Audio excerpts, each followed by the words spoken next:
So welcome to a new Game Stuff episode, and I'm finally back doing these again. I'm finally glad to be back. I'm still a little short of breath, but my enthusiasm is here, and I'm really excited to do this episode because the reason why I like doing the new Game Stuff episodes is, yes, I show a lot of items, but there's reasons why I get all of these items. There's reasons why I'm into all of these games, and I always explain the reasons behind it. It's not just buying something for the sake of it, like, oh my god, NHL Hockey 94, just because I had to get it.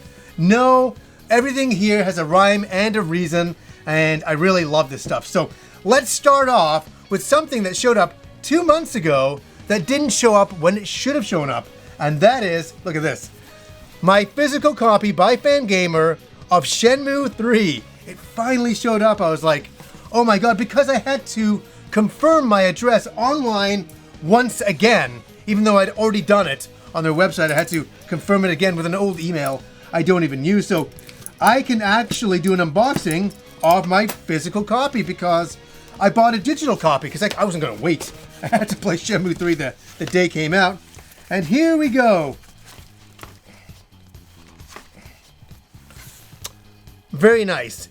Now, I know a lot of people bought some really crazy special edition versions of this and all of that, but you know what? I just wanted to play the game. I just wanted to support the Kickstarter back in the day and play it, and I enjoyed Shenmue 3 quite a bit, that is for sure. So, okay, something else from Christmas time we're catching up with here.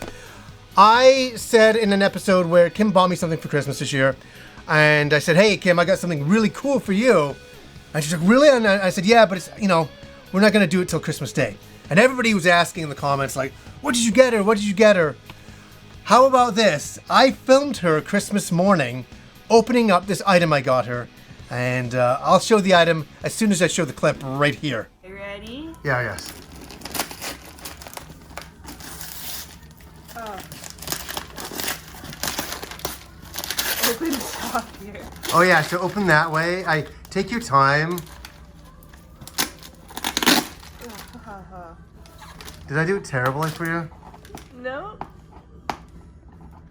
You gotta find the seam, babe. You gotta find the seam. This is finally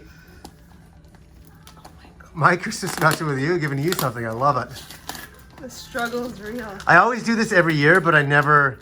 Not to me. There it is. Yeah, but we never film it. We always do it, but we never film it. Here we go. Okay. What the hell?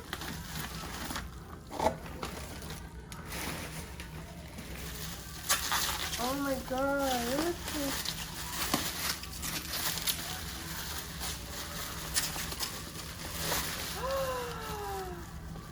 Oh my god, John.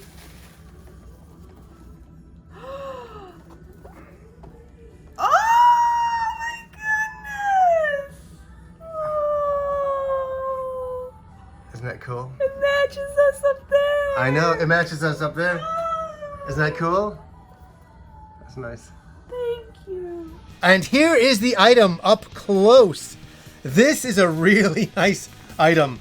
And it's one of Kim's favorite Dragon Quest characters of all time. And so, really love this. I went to the Square Enix store and I was looking around and I'm like, this is perfect. Because even in that clip I showed, I scanned up to some artwork up there.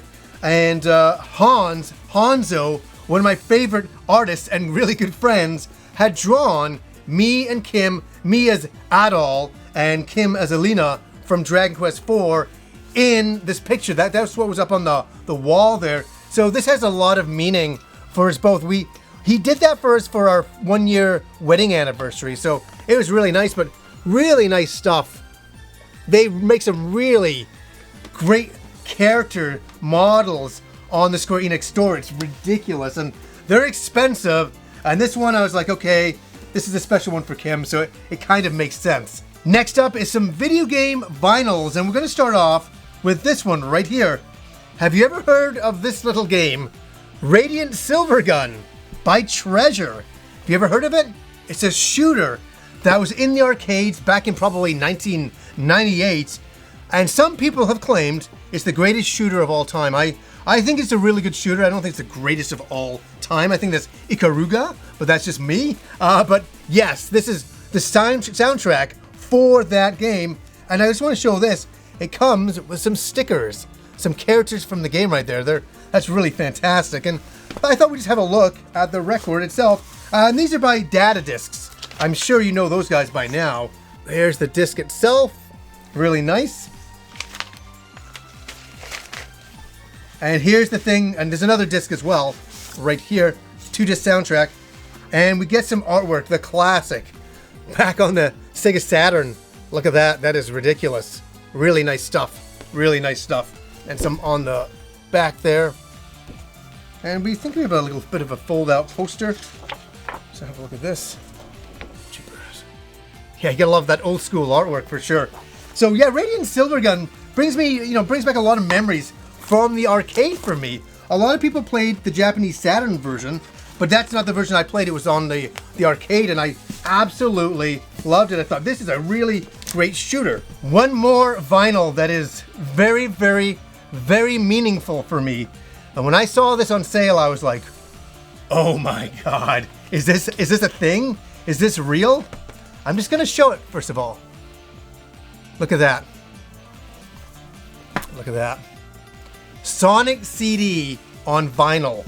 How cool is this? I'm gonna do an episode, I think, about Sonic CD in the future, because I was 20 years old when Sonic CD came out for the Sega CDX that I had back then. So cool to get the music, and the music is very symbolic for me because at the time my friend Andrew had moved away when I was 20, and I got this Sega CDX, and I had all these kind of Sega CD games, and I'm playing them, but I was kind of playing them on my own. And I remember having a beer late at night, listening to this soundtrack, and being really bummed out that I lost my friend, who was down the street. We always played video games together, and now he was in another province, and it was just like, oh man, will we ever get to play video games again? And it really bothered me. I was, oh, that's really sucks. And the great thing is every year, for nearly the last 24 years, Andrew has flown out, and we've hung out every year and played video games. So this soundtrack is bittersweet. It's a beautiful, blast to the past. It takes me on such a nostalgic ride, nearly, oh my God, 26 years ago for me. So had to get this without a doubt. Next up is some Nintendo Switch games that I got from Play Asia, and there's reasons why I had to get them from Play Asia. The first right here is a twin pack. It is Final Fantasy VII and Final Fantasy VIII together on one cartridge. And why this is important is, yes, it's the English versions of the games, but get this, the games are on the cartridge physically. They're not downloadable codes, they're on the cart. So when you put this in, Final Fantasy VII is there for you. And that was very important for me, and especially knowing that I don't think we're going to get this over here. I really thought that we were going to get Final Fantasy VII, Final Fantasy VIII, and 9 bundled together. Who knows, we might still get something like that, but right now that's not happened, so I thought, you know what, I'd better get this in case this becomes a little bit on the rare side. Now in 2019, I reviewed this game, and I really, really loved the series, but what I said in that review was, man, I wish there was a physical way to get this game. And, there was back in the DS days, but there isn't now. So many comments saying, hey, yeah, you can get a physical copy and the English versions of this game in one pack. Phoenix Wright, Ace Attorney, 1, 2, 3. Look at that. So you get all 3 games on the Nintendo Switch with the option of English. So very thrilled to get this. I love this series of games. They're so much fun, and they really remind me of when I first played the game, and I didn't know what to expect. I'm like, a courtroom drama? I don't know. But I'm like, I like the anime stuff in it, and then all of a sudden when you're in the courtroom and you're totally getting to the bottom of the case and getting somebody on the stand to confess, there's nothing greater than that feeling. Objection! Now, this game arrived when I was very, very sick, and it frustrated me because I really wanted to play it as a real comfort food style of game. And that is Super Robot Wars X right here. Now, I gotta take you back for a second. my introduction to the Super Robot Wars games was this one right here on the PlayStation, Super Robot Wars Alpha. And I fell in love with this game. It's a strategy game that uses a lot of classic anime mecha and some original mecha in there as well. So it combines so many different anime shows in one as a strategy game. And I loved it. And the reason why I loved it is because they had all the original music from the animes. Like themes would play when, Valkyrie fighters would fly in or some ridiculous thing like that. And so I saw this game and I wanted to get back into this series over the last few years because there's been a lot of games released. But when I saw Dunbine in here, I was like, oh my God, I am totally sold. I'm so into this. And that's the appeal, is finding the anime shows that you like all in one game. So back in the past, they had Gunbuster mechas and stuff like that. And I loved it, and Evangelions and stuff like that. Very, very cool. So this is one that I will be playing in the next few months. I'm going to set up some time and really have a fun session with it. And I love the animation when the mechas fight each other. Oh my God, so fantastic. Now, Square Enix released this as a digital-only downloadable code in the US and in Europe and around the world. But in Japan, they got a physical copy and an English copy as well. And I knew that, so I didn't download the game. I was like, I'm gonna wait. And that is for, I gotta put on its side there, Romancing Saga 3. This is a very unusual game series because there was Final Fantasy in Japan and there was Romancing Saga in Japan, kind of as a side guidance style of game, its own thing. And it was kind of lost on America, like not a lot on North America in general. Not a lot of people even knew what this was until the last few years. And it's so cool that the original Romancing Saga 3 is coming out. Now, why I wanted to get Romancing Saga 3, I have a lot of memories with hanging out with Andrew, and he had a game doctor on the Super Nintendo, Super Famicom, right? And you could copy games. So he would download games off the internet, and we put them in this game doctor and be able to play Japanese Super Famicom games. And it was incredible. So I played a lot of the Japanese version of this game back in the old Super Nintendo times, and it was so awesome to be able to see this game come back, get an English translation, and to be able to buy a physical copy and import it and play it on my Nintendo Switch in handheld mode or on the TV. Now here is Kim's favorite game from the Wii U, and now we have an updated version, Tokyo Mirage Sessions FE Encore. Now they've added a few new things to the game. I haven't looked into it fully, but I knew that this is one game that we had to pick up. We have a lot of nostalgia, me and Kim, getting this game, and Kim playing the hell out of it. She really, really loved this. And it's kind of combining kind of like Persona and Idol Singers all into one kind of thing. A lot of texting, a lot of characters talking. Combat was interesting. If you even search on the channel, Kim does the boss finale on the channel, and she takes out the final boss. So if you ever want to see that, so had to pick up that. I don't know when Kim is going to get to that, but I had to grab it. Now, before Christmas, I talked about this game right here, Street Fighter V Champion Edition. And I talked about all the reasons why I was interested in buying it, because I bought Street Fighter V, and I must admit, that first few days I bought it, I was very disappointed. I couldn't even get online. There was no single player mode to play. I was like, what is this? What happened? They rushed it out way too fast, right? And then they started to bring out content for it, and it started to get a little bit better. But my problem with it was I didn't understand the DLC packs at times, because sometimes up on PSN, they say, oh, get these character skins. I'm like, oh, cool. And I buy these character skins. And then another big bundle would come out a couple weeks later where it would have been cheaper to get that, and I would have got more stuff. So I just stopped buying any form of DLC out of pure frustration of not knowing what the hell I was doing with all of this. So why I want to get this is all the DLC and character models are included here. And that was very important to me, to have one version that has all of that stuff. It's probably you just download it, isn't it? It better, I hope it's all on the disc. I hope it's all on the disc. That's the only thing I can ask for. Now in Vancouver, BC, where I live here, we have a really great video game store up in Langley. It's called Willow Video Games. And me and Rob have been going there for countless years. Actually, will go into that store to buy games, and we always bump into people who watch the show because it's a really great video game store in general. I don't know anybody who owns it or anything like that, but the games are super cheap. Everybody I bring there is like, oh my God, the games are so cheap. I bought myself, is it classed as a retro game yet? Right here. Wonderful 101, The Wonderful 101 by Platinum Games. I had never owned a copy of this. And I remember there was a time when the prices were going through the roof on it, and then all of a sudden, it's come back down to earth. And I think I got this for about $29, and I bought it just before the Kickstarter for the Switch version. And guess what? I backed that for sure, because I want to show my support to Platinum Games, and I have never had the pleasure of playing this. I think I played the demo. There was a demo on the Wii U back in the day. I think I played that, and I was like, well, this is really interesting. I'll try this out in the future.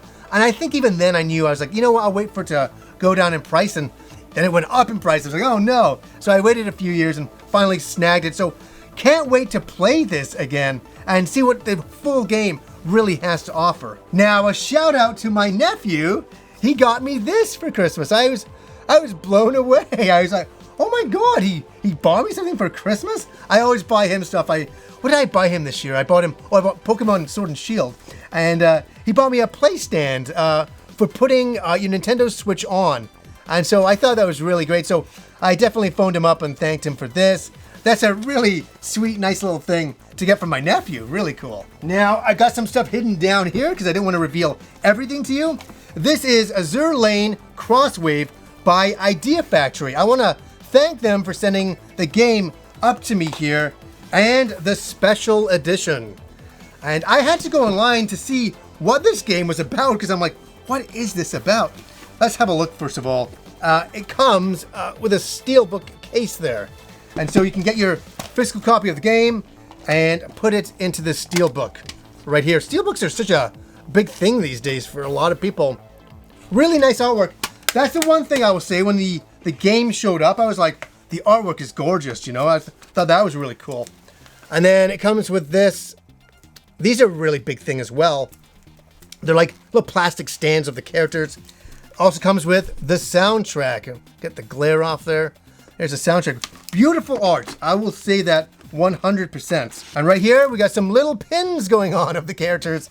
So I started to look up this game. I'm like, what is this about? And I'm like, I was flabbergasted how surreal it was. And I've seen styles of characters like this before, that kind of like girl characters in Japan that are flying around. They're like half girl, half planes. But in this one, they're fighting like World War II bombers and stuff like that.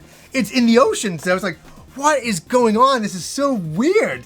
So it's kind of like a shooting game. I didn't expect that. I thought it was going to be like one of those hack and slash style of games. And we got one of the little characters going on here. And what is this? Oh, this is kind of cool. I didn't even see that at the bottom. There is the art book. Yeah, this is so weird.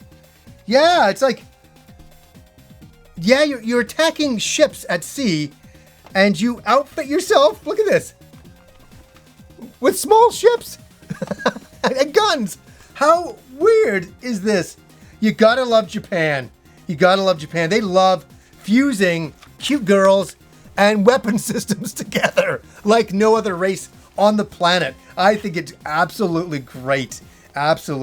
So this is one I'm going to try out. I have no idea what to expect from a game like this. It's so strange of a concept, but it's not alien to me. This isn't like, not my first rodeo in Japan. So I want to thank Idea Factory again for sending this up. We're down to our last two items, and they're two video game books that are absolutely awesome. They're awesome to me because I love these series of games. And I ordered these specifically off Amazon a long time ago. They finally showed up. And we'll start off with the first game. And if you have not played this game, you need to. You really do. That is Dragon's Crown. Have you played Dragon's Crown? It is a 2D action hack and slash RPG, medieval settings, great artwork, great character designs, imaginative levels, and a lot to do. You'll get your money's worth. Plus, couch co-op and online play. Yes, it's a must-play game. And you know, the thing is, when this game, book shows up, the thing that I thought about was how much I love Dragon's Crown. And I don't know if we'll ever get a sequel or anything like that. I have great memories of me and Kim sitting on the couch playing even the PS3 version of the game, which I really, really liked. And so to get the PS4 version was awesome, to the remastered version. And then so I needed to get a bit more love, and I got that with this book. And let me say, the artwork is astounding. I love the character designs, and I remember there was a little bit of a backlash online because of the witch's boobs being too big. And I was just like, who cares, man? It's just exaggerated character designs. Let's have a little bit of fun. My wife wasn't offended. I mean, not a big deal. Not a big deal at all. Like, everything is over the top in this game. The muscly characters are over the top muscular. Like beyond any regular human being man could ever be, because it's exaggeration. That's all it is, and that's what art's all about, is exaggerating characters and, making swords bigger than they should be and all of that kinds of stuff. And back to the artwork, I mean, that was the one thing when I first played the game. I couldn't believe how gorgeous the backgrounds were. It was like a painting, a beautiful painting at times that moved and, animated and was alive. And it wasn't just even that the backgrounds are so good. The music score, I've been listening to the music score for the last bunch of years, and it captures, this is going to sound cheesy, for me, the feeling of Dungeons & Dragons. It captures it so well. And I think this game really gave me that feeling of Dungeons & Dragons, like I think they wanted us to feel, right? And then just look at the monsters. Look at this. Unbelievable. Unbelievable. Great artwork. Great artwork. This really inspires me to pick up a pen and some paper and start drawing, right away. Like right away. Because this artwork is just so great. Wonderful stuff. Wonderful stuff. And yeah, it just reminds me of the old Dungeons & Dragons arcade games back in the day. Remember those? A lot of fun. A lot of fun. This book, I remember pre-ordering this and going, is this really a thing? Am I really one day going to get this? And I got it. And it's a series that, as you know, I've been following and in love with for a very long time. And that is The Art of Mana. The Art of Mana. Seiken Densetsu. So great. So great. And just look at, just alone, look at that. Look at the paintings. Really good stuff. I'll do some close-ups here of all of this, and Jesus, that's another thing that I love about the Mana series. The artwork, the character designs, the world building is extraordinary. And I love the old school artwork. I love the new school artwork. Of the new Trials of Mana, the 3D version that they're doing. I'm really excited about this, but I gotta stop for a second. Look at this. Look at this. Isn't that great? The old claymation artwork of the characters back then. Wonderful stuff. And yeah, like playing like Secret of Mana for the first time and just going through the instruction manual and seeing all the artwork was like, wow. And there's been a lot of Mana games over the years, and some of them have hit and some of them have hit not so hot. But I really like the old school ones. Like I like Seiken Densetsu 3, I like Secret of Mana, and the original. Those games I really like. Some of the later ones to come out, but I'm really looking forward to Trials of Mana. I think that's really going to capture the essence of the older games. And I don't think that the Mana games are for everybody. I was talking to my friend Andrew, and as you know, I played Seiken Densetsu 3 and last year, and I finished it and I loved it.